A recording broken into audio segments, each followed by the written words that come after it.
തെരഞ്ഞെടുപ്പിന് പിന്നാലെ മുഖ്യമന്ത്രി പദവിയെ ചൊല്ലി കോൺഗ്രസിൽ തമ്മിലടി. പ്രതിപക്ഷ നേതാവ് വി ഡി സതീശനും മുൻ പ്രതിപക്ഷ നേതാവ് രമേശ് ചെന്നിത്തലയ്ക്കും പിന്നിൽ അണിനിരന്ന നേതാക്കളുടെ തമ്മിലടിയിൽ പാർട്ടിയിലും അണികൾക്കിടയിലും കനത്ത അതിർത്തി രൂക്ഷമാവുകയാണ്.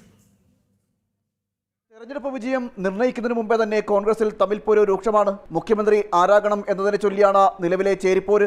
എറണാകുളത്തു നിന്നുള്ള ആൾ മുഖ്യമന്ത്രിയാകണമെന്ന ആദ്യ വെടിപൊട്ടിച്ചത് എറണാകുളം DCC പ്രസിഡന്റ് മുഹമ്മദ് ഷിയാസ് ആണ്. പ്രതിപക്ഷ നേതാവ് വി ഡി സതീശനെ അനുകൂലിച്ചുകൊണ്ടുള്ള ഷിയാസിന്റെ പ്രതികരണം വലിയ ചേരിപ്പോരിന് ഇടയായി. UDF 90-ലധികം സീറ്റുകൾ നേടി അധികാരത്തിലെത്തിയാൽ മുഖ്യമന്ത്രി വി ഡി സതീശനാകണമെന്നാണ് സതീശപക്ഷത്തിന്റെ അവകാശവാദം. ഇതോടെ തർക്കം കൂടുതൽ രൂക്ഷമായി. മുഖ്യമന്ത്രിയുടെ കാര്യം തീരുമാനിക്കുന്നത് ഹൈക്കമാൻഡാണെന്നും യുക്തമായ സമയത്ത് യുക്തമായ തീരുമാനമുണ്ടാകുമെന്നാണ് വിഷയത്തിൽ രമേശ് ചെന്നിത്തലയുടെ പ്രതികരണം.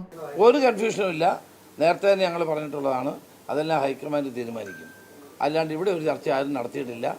ചർച്ച ഉണ്ടാകരുത് എന്നുള്ള നിർബന്ധ ബുദ്ധി ഞങ്ങൾക്ക് എല്ലാവർക്കും ഉണ്ടായിരുന്നു. ഇതുപോലെ പാർട്ടിയും UDF-ഉം ഒന്നിച്ച് പ്രവർത്തിച്ച ഒരു കാലഘട്ടം ഉണ്ടാവില്ല. പരസ്യ പ്രതികരണങ്ങളെ വിമർശിച്ച് മുതിർന്ന നേതാവും വട്ടിയൂർക്കാവ് UDF സ്ഥാനാർത്ഥിയുമായ K മുരളീധരൻ രംഗത്തെത്തി. അനാവശ്യ പ്രതികരണങ്ങൾ നടത്തി ജനങ്ങളെ കൊണ്ട് പറയിപ്പിക്കരുതെന്നായിരുന്നു മുരളീധരന്റെ വിമർശനം. കോൺഗ്രസ് പാർട്ടി എടുക്കേണ്ട തീരുമാനമാണ്. അതുകൊണ്ട് ഞാൻ ഏകോപക്ഷമായിട്ടുള്ള അഭിപ്രായങ്ങൾ ആരും പറയുന്നത് ശരിയല്ല എന്നുള്ള അഭിപ്രായക്കാരനാണ് ഞാൻ. മാത്രമല്ല, അങ്ങനെ ചർച്ചയിലേക്ക് പോകുന്നതിന് ശരിയല്ല. ജനം എന്ത് പറയും? ഇവരെ ഞങ്ങൾ വിശ്വസിച്ച് ജയിപ്പിച്ചിട്ട് ഇതാ തുടങ്ങി എന്ന് പറയുന്ന ഒരവസ്ഥ ആരും ഉണ്ടാക്കരുത്. K സുധാകരൻ അടക്കമുള്ള പാർട്ടിയിലെ മുതിർന്ന നേതാക്കളുടെ ആവശ്യം രമേശ് ചെന്നിത്തല മുഖ്യമന്ത്രിയാകണമെന്നാണ്. യുവതലമുറയിൽപ്പെട്ട സതീശൻ അനുകൂലികൾ ഇതിനെതിരെ രംഗത്തെത്തിയിട്ടുണ്ട്. തെരഞ്ഞെടുപ്പ് കഴിഞ്ഞതു മുതൽ മുഖ്യമന്ത്രി സ്ഥാനത്തെ ചൊല്ലിയുള്ള തമ്മിൽ പോര് രൂക്ഷമാണ്. ഫലപ്രഖ്യാപനത്തോടടുക്കുന്നതോടെ തമ്മിൽ പോര് കൂടുതൽ രൂക്ഷമാകും. ജനം, തിരുവനന്തപുരം.